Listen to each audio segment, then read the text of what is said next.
Hey everyone, SkeelsyShoota here. Hope you're all doing bloody brilliantly wherever you are in the world. So it's getting pretty easy to get swept up in all that we're seeing about the next gen consoles with all their features and games and all that sort of stuff. And that's fair enough too. I mean, the next few months in the lead up to their releases is going to be pretty freaking hectic, and I can already feel myself reverting back 20 years back to 14-year-old Skillsy. But the focus on today's video is going to be about a couple of current gen releases, one of them as recent as today in Australia that I've actually been looking forward to all year.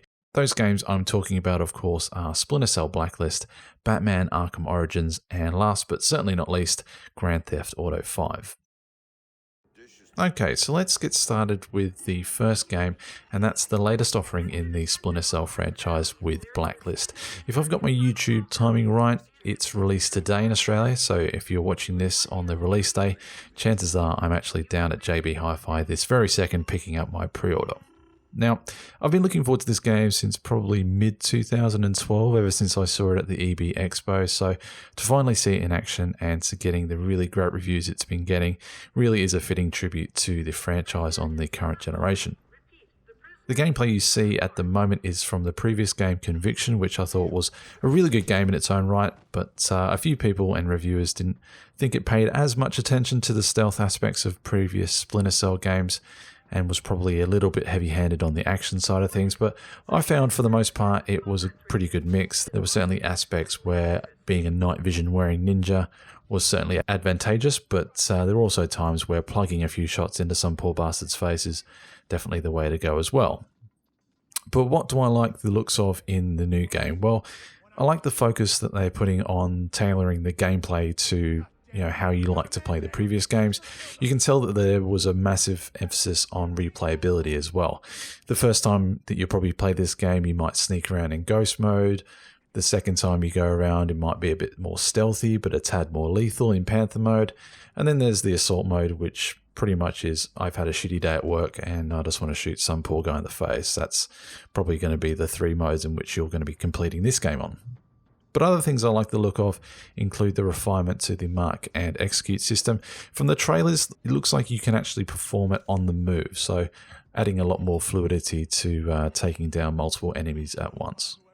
I like the little things that they've done in between missions as well, and how the flying fortress called the Paladin is actually the options interface, and you're sort of home away from home. But perhaps the most intriguing aspect of the game lies in the multiplayer component, where a team of stealthy spies do battle with an armed-to-the-teeth squad of mercs to take control of 3 computers that they're trying to hack. Sounds a bit like a very Call of Duty-like domination kind of game type, but the reviews I've seen on the multiplayer modes so far have been so good that some reviewers have actually gone as far to say that they think it could stand up as a game in itself, so really high praise there.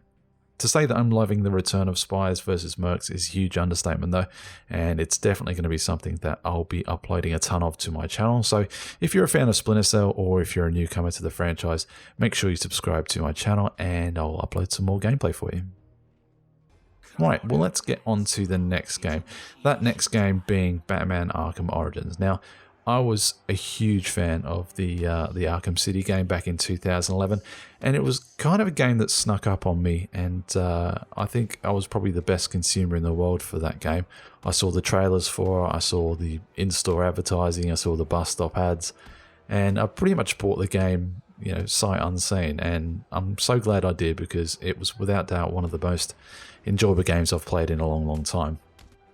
But my biggest concern with this, with Arkham Origins, is that it's been developed by a different studio, and from what I've seen from the E3 demo and that I've read online, they're really staying faithful to the Arkham City and the game mechanics that made that game so much fun to play with.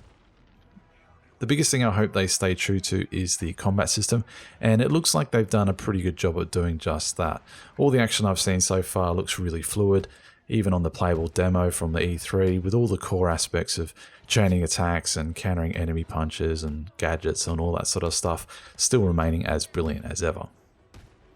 Another really cool aspect of the game is an all-new detective mode, which allows you to recreate crime scenes in real time to investigate things a little bit deeper.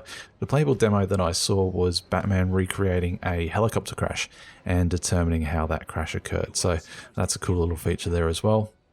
But like Splinter Cell, if you're a Batman fan as much as I am, I'll be doing a playthrough series for this as well, so make sure you hit that subscribe button and you won't miss out.